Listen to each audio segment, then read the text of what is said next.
대개 이렇게 생각하지요. 믿음은 참고 견디는 것이다. 믿음은 또한 조용히 순종하는 것이다. 또 믿음은 말없이 따라가는 것이다. 물론 맞습니다. 그러나 오늘 성경은 우리에게 또 하나의 믿음을 보여주고 있습니다. 믿음은 때로 고개 숙이는 것이 아니라 문을 두드리는 것이라고, 또 침묵하는 것이 아니라 말하는 것이라고 말씀하고 있습니다.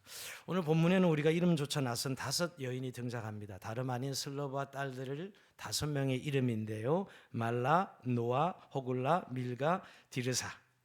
이들은 민수기 전체 딱 한 번 이 본문에만 등장하지만 하나님의 역사 윤리를 바꾸는 믿음의 여인들의 이름입니다. 그들은 침묵하지 않았습니다. 체념하지 않았습니다. 원래 그런 거야 하고 물러서지도 않았습니다. 이들의 믿음은 말하는 믿음이 없습니다. 이들의 믿음은 결국 성경의 윤례를 바꾸는 역사를 일으킵니다. 하나님 윤리를 새롭게 하는 그런 일들을 이들이 감당하게 됩니다. 지금 오늘 이 본문은 우리가 지난 시간에 지난주 살펴본 대로 이제 곧 이스라엘 백성의 가나안 입성을 앞두고 있습니다. 이제 땅을 정복하고 이제 분배하는 일을 앞두고 있는데 땅 분배와 관련해서 기업을 사모하는 이 여인들의 믿음의 이야기입니다. 사실 이 땅 분배는 단순한 부동산 문제가 아니었습니다. 그것은 그들의 정체성의 문제요, 생존의 문제였습니다. 그리고 우리가 누구인가 하는 것이 그들의 기업 분배의 문제였습니다. 문제는 이들에게 즉 아들이 없었습니다. 슬로바시라는 사람에게는 아들이 없고 딸만 5이 있었습니다. 율례에 따르면 여러분, 아들이 없다는 것은 기업이 끊어지는 것을 의미합니다. 이름이 사라지고요, 또 가문이 사라집니다. 그때 5 딸들이 용감하게 오늘 해망문 앞으로 나옵니다. 모세 앞에, 지도자들 앞에, 온 회중 앞에 서서 이렇게 말하죠. 4절 볼까요? 올려주세요. 어째 아들이 없다고 우리 아버지의 이름이 그의 종족 중에서 삭제되리까? 우리 아버지 형제 중에서 우리에게 기업을 주소서 하매. 자, 오늘 이 말씀 좀 충격적이죠, 여러분. 아버지 이름이 그의 종족 중에 삭제되리까? 아들이 없다고 우리 아버지 이름이 그 종족 중에서 삭제되리까? 우리 아버지 형제 중에서 우리에게 기업을 주소서, 이렇게 요구하고 있습니다. 이 요구는 단순한 재산 요구가 아닙니다. 이건 존재의 문제였습니다. 그러나 요구는 하되 그들은 반항하지 않았습니다. 또 모세를 공격하지도 않았습니다. 율법을 부정하지도 않았습니다. 그러나 질문했습니다. 우리에겐 왜 기업이 없습니까? 사실 우리가 믿음이란 것은 현실을 외면하는 것은 아닙니다. 그리고 믿음은 우리의 삶 가운데 일어나는 여러 가지 일들 가운데 하나님 앞에 질문을 던지는 것이죠. 여러분, 신앙생활하면서 질문을 잃어버리면 생명력을 잃어버린 신앙생활을 하게 됩니다. 형식적인 신앙생활 하는 분들은 다 질문을 잃어버린 분들입니다. 그저 있는 그대로 따라 살면 되고 또 있는 그대로 그렇게 살아가면 되는 거지라고 생각하고 있는 것이죠. 그러나 여러분, 믿음의 질문은 우리의 믿음을 깊은 신뢰로 이끌어줍니다. 여러분, 많은 믿음의 사람들은 질문했습니다. 아브라함이 여러분 기도할 때 의인을 악인과 함께 멸하시겠나이까 무려 5번씩이나 하나님 앞에 질문을 던지죠. 50명에서 40명으로 40명에서 30 이렇게 계속해서 어떻게 의인을 악인과가 멸하시나이까 이렇게 하나님 질문 던지지 않습니까? 모세도 하나님 앞에 수없이 질문을 던지고 우리가 늘 시편 기자들의 상용어 어찌하여 어찌 하나님 이렇게 질문을 던지는 모습을 수없이 우리 성경에서 목격할 수 있습니다. 질문은 믿음을 깨트리는 것이 아니라 막연한 신앙을 인격적인 관계로 발전시켜 줍니다. 묻지 않는 신앙은 쉽게 흔들립니다. 질문하며 씨름하는 신앙은 무너지지 않지요. 오늘 이 슬로바의 5 딸들은 하나님 앞에 또 지도자 앞에 나와서 질문을 던지고 있습니다. 근데 여러분, 이 슬로바의 딸들은 감정적으로 호소하고 있지는 않아요. 오늘 3절을 보면 이렇게 그들은 이야기합니다. 우리 아버지가 광야에서 죽었으나 여호와를 거슬러 모인 고라의 무리에 들지 아니하고 자기 죄로 죽었고 아들이 없나이다. 그래서 사실을 그대로 말하고 있는 거죠. 아들이 없나이다가 중요한 거죠. 근데 그것으로 인하여 기업이 없는, 즉 대가 끊기는 이 현실을 받아들일 수 없다는 믿음에 오늘 도전을 하고 있는 것이죠. 즉 우리는 억울합니다. 우리는 불공평합니다. 이렇게 이야기하고 있지 않다는 거예요. 그들은 언약을 붙잡았습니다. 우리는 언약의 백성인데 왜 기업이 아들이 없다는 이유로 사라집니까? 하는 이 질문이었어요. 우리는 언약의 백성인데 아들이 없다는 이유로 왜 우리의 기업이 사라집니까? 라고 묻고 있는 것이죠. 여러분, 참된 믿음은 내가 억울합니다라고 말하기보다 하나님, 주의 약속은 어떻게 됩니까? 이렇게 물어보는 것이죠. 이것이 진정한 믿음입니다. 그들의 요구는 권리의 주장이 아니라 언약의 근거한 믿음의 호소였습니다. 여러분, 참된 믿음은 내가 억울합니다는 불평조의 이야기가 아니라 하나님, 주의 약속은 어떻게 된 것입니까? 라고 묻는 것이죠. 그래서 이렇게 오늘 5자매는 모세와 지도자들 앞에 당당히 요구합니다. 이 요구는 하나님 약속에 대한 확신이었습니다. 이들의 요구는 단순한 재산 욕심이 아니었습니다. 여러분, 아직 가나안 땅을 정복하지도 않고 분배하지도 않은 상황에서 이 하나님의 기업을 사모했던 이 스로봇의 딸들의 믿음을 볼 수 있어요. 그 언약에 대한 하나님의 마음을 품고 있는 이들의 마음을 볼 수 있습니다. 근데 여러분, 그래서 이들은 사실은 아직 기업을 받지도 않았는데 받은 것처럼 믿고 사모하고 있었던 것이지요. 근데 자신들이 아들이 없다는 이유로 하나님의 기업에서 죄되는 것을 가장 큰 비극으로 여긴 것이죠. 이것은 간섭에 대한 도전이죠. 전통에 대한 도전하는 믿음입니다. 특히 당시의 여성들은 아주 수동적인 존재로 여겨졌고 인구수 헤아릴 때 여성은 아예 숫자에 들어가지 않는 그런 남성 중심의 사회였을 때 이 여성들의 이 발언은 그냥 예사롭지 않습니다. 어떻게 보면 신앙의 정체성을 지키기 위해서 금기를 깨고 목소리를 높였던 것이지요. 고대 여성들의 지위를 생각할 때 결혼하지 않는 여인들이 어떤 권리를 주장하기 위해서는 대단한 용기가 필요했습니다. 이 기사를 유대계 미드라시에 기록하고 있는데 당당히 땅의 소유권을 주장하는 용감한 슬로봇의 딸들의 이야기가 어디에 비교되고 있냐면 가나안 땅 정탐을 두려워하며 애굽으로 다시 돌아가자 했던 남자들과 비교하고 있어요. 이 여자들의 용기를 말이에요. 우린 그들 앞에 메뚜기입니다 하면서 우리 다시 애굽으로 돌아갑시다. 이렇게 비겁한 많은 남성들의 그 찌질한 모습과 대조해서 오늘 슬로봇의 딸들의 용기 있는 이 주장이 대조되고 있다는 것이죠. 우리 신앙의 영혼들의 미덕은 용기라는 사실에 주목해야 됩니다. 여러분, 우리가 용기 있는 여성들 성경에 나오죠. 여러분. 구약에 용기 있는 여성을 들으라 그런다면 여러분, 여리고를 탐문하러 온 정탐꾼들을 목숨 걸고 숨겨진 기생 라합, 정말 목숨 걸고 가정의 구원을 이루는 기생 라합 같은 여인들이죠. 또 한 여인을 든다면 누구죠? 시어머니 나오미를 따라서 용감하게 이스라엘 땅으로 이주의 모압 여인 룻 같은 사람입니다. 이런 여인들이 구약의 용기 있는 여인들의 믿음의 대명사로 볼 수 있죠. 근데 여러분, 저는 이 할머니 한 분이 생각이 나더라고요. 김학순 할머니인데요. 한번 올려줘볼래요? 이분인데 일본군 위안부 성노의 피해자로 1991년에 한국 최초로 자신의 피해를 공개 증언한 여성입니다. 여러분, 위안부 문제가 언제 수면에 떠오르냐면 이 할머니가 자신의 40년 동안 말하지 못했던 아픔을 꺼내어서 일본 정부를 상대로 집단 소송까지 제기함으로 전 세계 위안부 문제를 알리고 여성 인권 문제를 공론화시킨 할머니가 바로 이분이에요. 지금 물론 살아계시지 않고요. 슬로바의 딸들이 사실은 이 할머니의 용기가 저는 이렇게 오버랩되는 느낌을 받습니다. 어떤 그런 거야 다 지나온 시간들인데라고 생각할 때 용기를 가지고 자기 아픔의 이야기를 꺼냈을 때 인권 문제로 공론했던 할머니지요.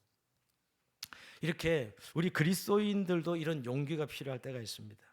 정말 하나님의 말씀의 관점에서 거룩한 용기죠, 여러분.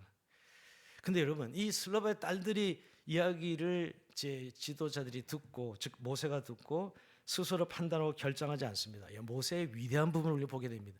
그거 원래 율법에 정해져서 남성 위주로 짜여진 이 율법이 당연한 걸로 여겼던 그 시대에 그건 그냥 우리의 법으로 하면 되지 말이 많아 라고 그냥 일가에 거절할 수 있었던 내용이에요. 근데 오늘 모세는 이 슬로바의 딸들의 얘기를 듣고 자기 스스로 판결하지 않습니다. 자기가 그 결정 내리지 않고 하나님께 가져나갑니다. 자, 5절 볼까요, 여러분?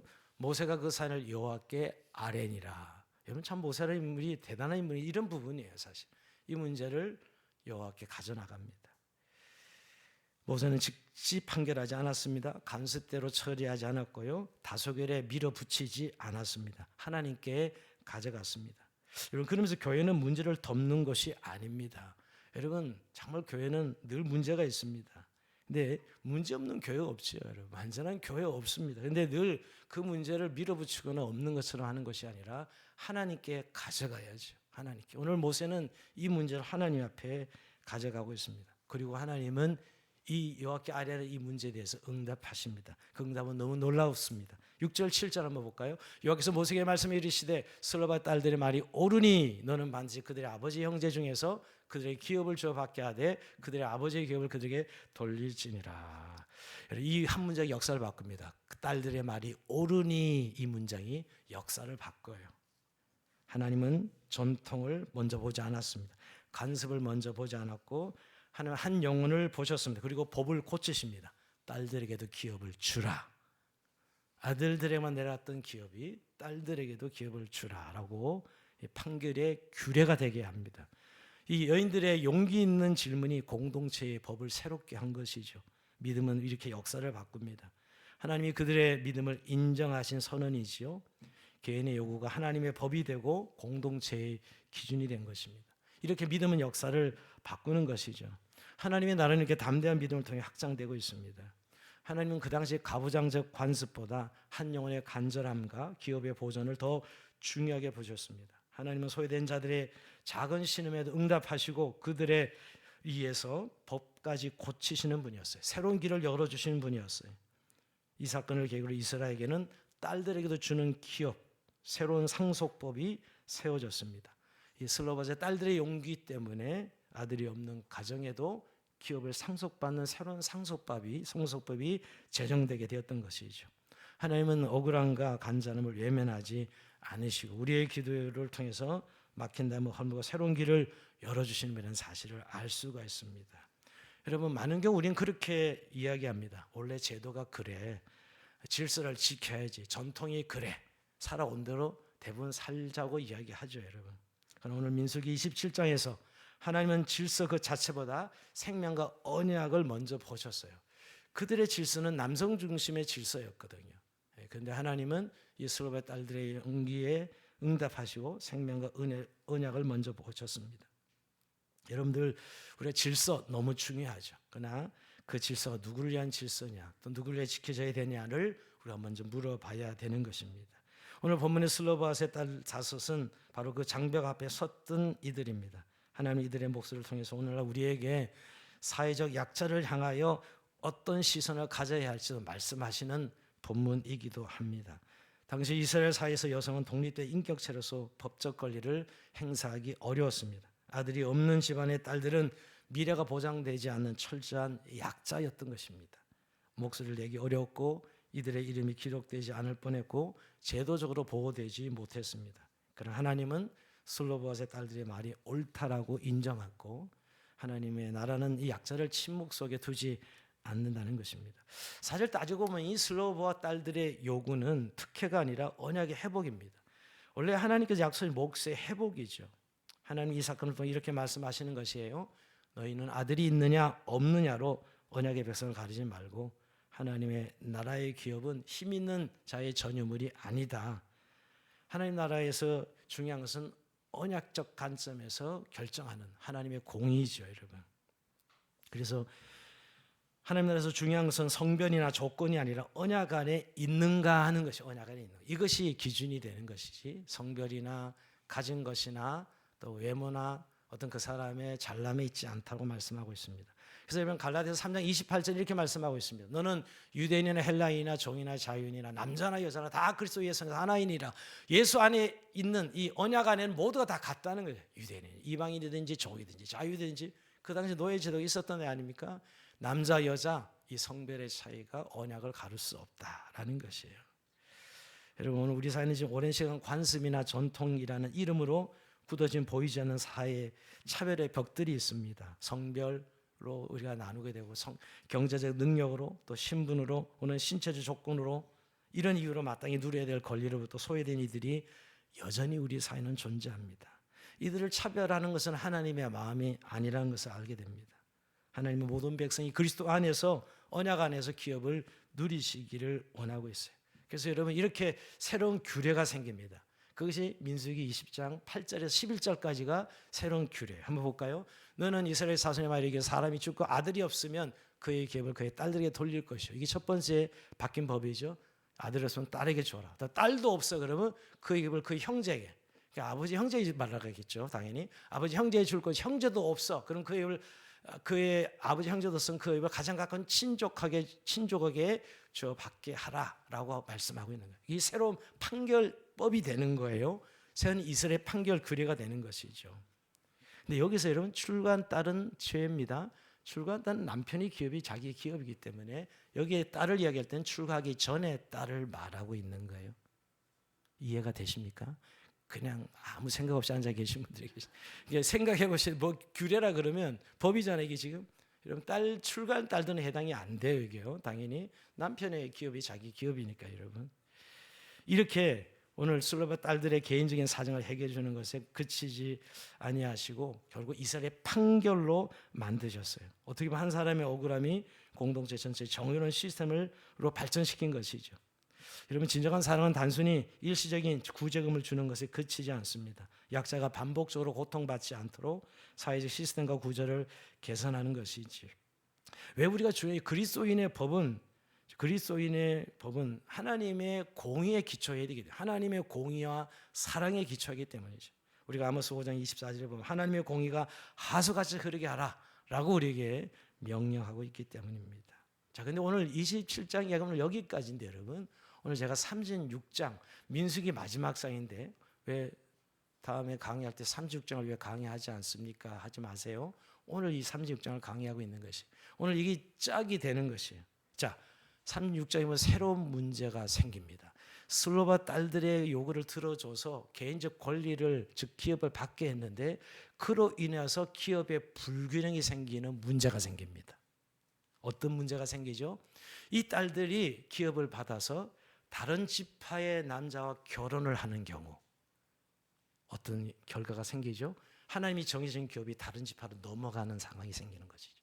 하나님의 이 땅은 하나님의 것이에요. 구약에 여러분 우리 땅 장사에서 많이 돈을 벌고 우리 자본주의 사회는 땅이 아주 재산의 중요한 그 목록 1호지만 이스라엘 백성들의 땅은 하나님의 기업으로 주신 것이죠. 우리는 경영권, 사용권만 있는 것이 이 소유권은 하나님께 있어요. 그러니까 하나님 주신 기업이 이 지파에서 이 지파로 넘어가면 불균형이 되는 것이죠. 이 므낫세 지파 딸 슬로밧이 이 므낫세 지파 딸들이잖아요. 근데 이것이 결국 다른 남자와 결혼하면 다른 지파의 것이 되는 불균형 앞에 오늘 요셉 자손들이 즉 므낫세 지파가 지도자 앞에 나와서 이건 문제가 있습니다라를 지적하면서 요구하는 것이죠. 만약 이들이 시집가면 다른 지파의 땅이 됩니다라는 것이에요. 하나님이 주신 기업이 다른 기업으로 가게 되는 이 문제를 제시하고 있는 것이죠. 그때 또 모세는 위대한 결정을 합니다. 자기 스스로 결정 내리지 않아요.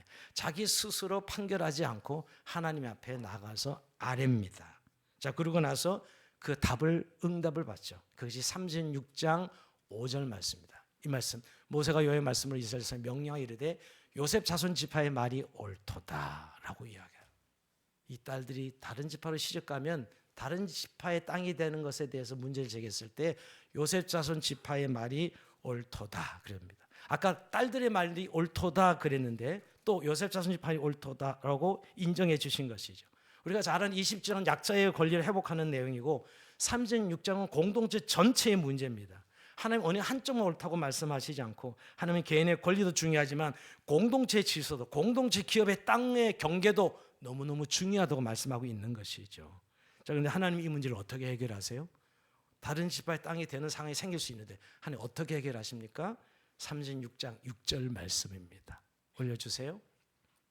슬로바의 딸들에게 대한 여호와의 명령이 이러하니라. 이르시되 슬로바의 딸들은 마음대로 시집 가려니와 이건 약간 이상한 것 같아요. 오직 그의 조상 지파의 종족에게만 시집 갈지니. 자, 시집을 가되 다른 지파의 남자에게는 시집 갈 수 없고 너희 지파 안에서 결혼하라는 명령을 내립니다. 그래서 이 지파의 경계가 허물어지지 않도록 하시는 하나님의 질서 있는 하나님 모습을 보게 됩니다. 마음대로 시집 가려니와 이 말은 사실은 조금 어폐가 있는 말이죠. 자기 지파에게만, 즉 오직 조상 지파의 종족에게만, 므낫세 지파에게만 시집 가라는 것이에요. 그럴 때 그 질서는 지켜질 수 있는 것이죠. 그러니까 하나님의 이 균형 있는 즉 슬로바의 딸들로 인해 생긴 이 문제를 오늘 하나님은 다시 공동체 질서 속의 문제를 해결해 주시는 것이죠. 같은 집안에서 결혼하여 기업이 이 집안에서 저 집안으로 옮겨지지 않도록 하는 것이죠. 그렇게 되면 집안 간의 기업은 균형을 잃어버리지 않고 지키게 될 것입니다. 자, 이렇게 문제가 해결된 것은 뭐가 있었던 것이에요? 슬로바 딸들의 순종이 있었습니다. 여러분, 그 당시에 결혼 다른 지파 여성들은 얼마든지 할 수 있었던 것인데 이 기업의 지파를 지키기 위해서 같은 지파의 남자에게 결혼을 해야만 했던 것인데 오늘 순종합니다. 이 지파 안에 결혼하는 말씀에 순종하죠. 다섯 자매는 이미 상속권을 얻었으므로 사실 누구와 결혼하든 상관이 없었어요. 이 상속권을 이미 얻었잖아요, 여러분. 그런데 그들은 공동체 유산을 지키기 위해서 자신의 결혼 선택권을 기꺼이 제한합니다. 이들은 자신의 권리를 주장하는 데 당당했을 뿐만 아니라 공동체 질서를 지키는 것도 헌신적으로 순종하는 것이죠. 여러분, 여기서 한 가지, 우리는 약자의 어떤 권리를 주장하면서 보호한다고 치고 공동체 질서를 허물어뜨리는 사람들이 많습니다. 저는 요즘 우리 사회 그런 현실도 많이 보지 않아요, 여러분? 내 권리를 찾는 것에 끝나지 않고 공동체의 질서를 세우는 것, 그것이 성숙한 믿음이라고 성경은 이야기하고 있는 것이죠. 즉 나의 복이 이웃에게 해가 되지 않도록 배려하는 것입니다. 약자의 권리 보호는 타인의 권리를 침해하거나 공동체를 파괴하는 방식으로 되어서는 안 된다는 것이에요. 진정한 인권과 평등은 공동체 합평 안에서 이루어질 때 빛이 나는 것입니다. 나만의 권리를 주장하는 이기적 권리주의자가 아니라 공동체 덕을 세우면서 정의를 신한 지혜로 합평케 하는 자가 되어야 되는 것이죠. 오늘 여러분, 그래서 이 딸들이 결국 그것을 받아들이는 것이었어요. 같은 집안 내에서의 남자들과 결혼하여 이 기업의 경계가 허물어지지 않도록 하는 것이었어요. 표정들이 지금 안 좋은 거 보니까 여성들이 굉장히 제한적이었을 것이다 라는 그 생각 때문에 그러죠. 여러분, 오늘 슬로바 딸들의 이야기가 현대 그리스도인에게 주는 가장 강력한 메시지는 하나님의 공의는 고정된 관습에 갇혀 있지 않다는 것이에요. 한번 오늘 이 27장 36절 한번 정리해 보겠습니다. 여러분, 당시 이스라엘 사람들에게 아들이 없는 집안의 기업이 사라지는 것은 당연한 운명이었습니다. 유대인들은 남성 중심의 사회였습니다. 하지만 슬로바의 딸들은 그 당연함 속에 숨겨진 불합리함을 찾아냈습니다. 우리는 이렇게 전통이란 이름으로, 효율성의 이름으로 이런 차별하는 경우를 종종 보게 됩니다. 요즘도 유리천장에 부딪힌 여성 노동자들 문제라든가 또 법적인 보호를 받지 못한 외국인 근로자라든가 사회적 편견 때문에 기회 좀 얻지 못한 청년들, 이런 구조적인 문제들을 보면 우리가 이런 오늘 성경의 말씀을 생각하게 됩니다. 근데 우리는 어쩔 수 없어라고 이렇게 생각하게 되죠. 구조적인 모순이니까. 그러나 여러분, 우리는 물어봐야 되면 정말 하나님의 뜻인가라는 것이, 단순한 간섭을 따르는 자가 아니라 그 안에 숨겨진 약자의 눈물을 닦아내는 이렇게 슬로바 딸들의 거룩한 질문자가 되어야 되는 거예요. 정말 하나님의 뜻이 맞는가라는 것이죠. 근데 여러분, 하나님은 이런 질문들을 던졌을 때, 이게 지금 3,500년 전의 여성 이야기입니다, 여러분. 어마어마한 사실 일이죠, 여러분. 근데 모세는 하나님 앞에 가져나갔을 때 하나님은 명쾌하게 그들의 말이 옳으니 하면서 하나님의 전통보다 사람의 권리와 생존을 우선시 여겼습니다. 여성을 비롯한 사회적인 약자들에게 정당한 몫을 나누는 것은 베푸는 선행이 아니라 당연한 공의의 실현이라고 말씀하고 있는 것입니다. 여러분, 우리가 약자들의 제 목소리를 낼 때 그들을 비난하는 편에 서지 말고 하나님의 시선으로, 하나님의 공의의 관점으로, 하나님의 사랑의 관점으로 봐야 되는 것이지요. 우리가 정말 교회 성도들이 하나님을 섬긴다는 그 섬김의 모습이 세상 속에서는 공의와 사랑으로 나타나야 되는 것입니다. 여러분, 오늘 특별히 저는 이 다섯 자매가 상속권을 쟁취한 후에 그 권리가 공동체를 해올련을 야기하지 않도록 집안의 결혼이라는 제안에 기꺼이 순종하는 모습, 이는 약자의 보호가 이기적 권리 주장으로 변질되지 않는 법을 보여주고 있습니다. 여러분, 우리가 진정한 평등과 보호는 승자와 패자를 나누는 전쟁이 아닙니다. 약자의 권리가 회복됨으로써 공동체 전체가 더 건강해지는 것이죠. 우리는 늘 이 문제에 고민하고 있는 것 같아요.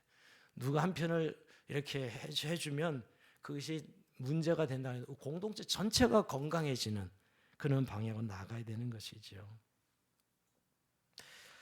이제 말씀을 정리하면서 결론 내리면서, 여러분, 세상은 강한 자의 논리로 돌아가는 세상입니다.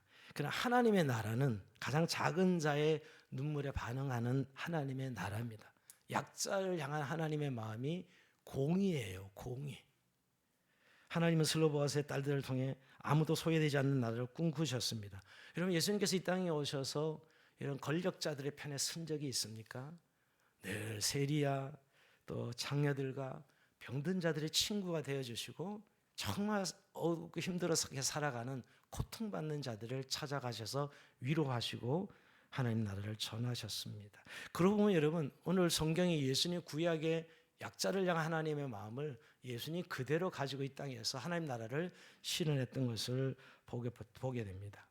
오늘 그런 의미에서 오늘 하나님께 그들의 말이 옳다라고 말씀하고 계십니다. 지금도 우리가 여성이란 이유로, 가난하다는 이유로, 혹은 배경이 없다는 이유로, 장애인이라는 이유로 하나님의 기업에서 제외되는 이가 없도록 해야 된다는 것이에요. 이게 하나님의 공의와 사랑입니다. 우리가 그들의 손을 잡고 함께 이 사람들에게도 복을 주어야 합니다라고 이야기하는 것은 하나님이 네 말이 옳도다라고 격려해 주실 것입니다.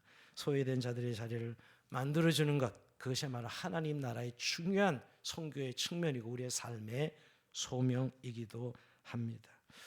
여러분, 오늘 우리가 어떤 시대를 살아가고 있습니까? 오늘 이 말씀 좀 우리에게 시대해 주는 여러분 실천, 통찰력은 무엇입니까? 여러분, 약자를 향한 하나님의 마음으로 다시 한번 생각해보는 시간이 되어야 됩니다. 대한민국은 눈부시게 발전했습니다. 세상이 주목하는, 세계가 주목하는 나라가 되었어요. 그 화려한 뒤에는 여전히 그림자가 있습니다. 많은 노동자들이 비정규직으로 일하고 있고요. 또 배달 플랫폼 노동자나 또 이 비정규 정규자들이 노동법에서 죄되어 있는, 즉 노동법에 사각지대에 있는 것을 많이 발견합니다. 그뿐만이 아닙니다. 홀로 아이를 키우며 사회적 편견과 싸우는 미혼모도 상당히 많이 존재합니다. 여러분, 이제 노인 세대가 1000만이 넘어가는데 돌봄을 받지 못하는 세상 홀로 견디는 많은 노인들도 약자들이죠. 여러분 또한 낯선 땅에서 지금 250만 이상의 이주자들, 다문화 가정, 이주민들이 한국 사회에는 있습니다. 여러분 또한 장애를 가졌다는 이유로 기회조차 공평하게 주어지지 않는 우리 이웃들도 얼마든지 많이 있습니다. 아니, 그보다 우리 청년들, 이제 스펙을 쌓아도 출발선조차 다르다는 현실 앞에 좌절하는 청년들도 그러고 보면 약자들이죠. 우리가 너무 쉽게 말해서는 안 됩니다. 세상이 원래 그래, 어쩔 수 없어. 근데 하나님은 그렇게 말씀하시지 않습니다. 하나님은 슬로바의 딸들의 말 앞에서 그들의 말이 옳다라고 하셨습니다. 하나님 법을 고치셨고 질서를 다시 세우셨습니다. 소외된 자리를 다시 만드셨어요. 그렇다면 교회도 여러분, 성도들 삶, 우리 주일날 예배 때야 뭐 다들 하나님의 공의와 사랑이 충만하죠. 우리가 월요일부터 시작된 하루의 삶의 현장 속에서 우리는 과연 이 하나님의 마음을 우리 담고 실천해야 되지 않겠습니까? 하나님의 공의와 사랑은 추상적이지 않습니다. 대단히 실천적이죠. 여러분, 꼭 굳이 법과 제도를 고치는 일에 뭐 데모하자 이런 이야기가 아니라 우리가 여러분 실제로 약자들 함께 공존하고 살아가고 있잖아요. 직장에 가면 많은 비정규직 노동자들을 대할 수 있고 그들을 여러분 따뜻하게 대하는 그거부터, 또 이주자, 다문화 가정의 어려운 문제들을 우리가 함께 보듬어주고 따뜻함만 나눠주는 그런 마음으로, 여러분 그것이 정말 그리스도인들이 해야 될 일이고 교회가 해야 될 일이죠. 노인들의 외로움을, 아픔을 외면하지 않고 돌보는 일들, 이런 청년들을 기성세대의 관점 보지 말고 참 이끌어줘야 되는 일들, 이런 일들도 우리 약자를 향한 하나님의 마음을 가지는 우리의 마음이 될 것입니다. 하나님의 사랑은 감정이 아니라 구체적인 행동입니다. 슬로바스의 딸들은 침묵하지 않았습니다. 그리고 하나님 편에 섰지요. 하나님은 그리고 그들의 편에 섰습니다. 우리가 정말 늘 강한 자의 편에 서서 우리는 살기 쉽습니다. 그러나 오늘 하나님은 약자의 편에 서 있고 그들을 위하여 눈물을 흘리고 그게 하나님의 공의와 사랑이라고 말씀하고 있습니다. 우리가 약자의 손을 붙들 때, 우리가 차별의 벽 앞에 질문할 때, 우리가 침묵 대신 사랑을 선택할 때 이 땅은 조금 더 하나님 나라에 더 가까이 나아갈 것입니다. 여러분, 우리가 이런 하나님의 공의와 사랑을 실천하는 삶이 중요한 것은 우리가 천국 문 앞에 섰을 때 예수님께서 그러실 겁니다. 너는 가장 작은 자에게 하나에게 한 것이고 내게 한 것이다. 그 약자에게 한 것이 바로 내게 한 것이다 라고 주님은 우리를 칭찬해 주실 것입니다. 그 칭찬 듣는 성도, 그 칭찬을 듣는 교회가 되어야 될 것입니다. 여러분, 우리 주변에 있는 슬로바의 딸들이 많습니다. 아니, 우리 공동체 안에도 있고요. 여러분이 이 설 연휴 때 가족들을 만나면 솔로의 딸들 같은 사람들이 당연히 있죠, 여러분. 그들을 보듬고 그들을 편에 서서 하나님의 공의의 상을 세워주는 것은 정말 하나님이 기뻐하시는 일입니다. 모두가 하나님의 기업을 누리게 해주는 그런 삶을 사는 저와 여러분의 삶이 되길 주의 이름으로 축원드립니다. 자, 우리 찬송합니다.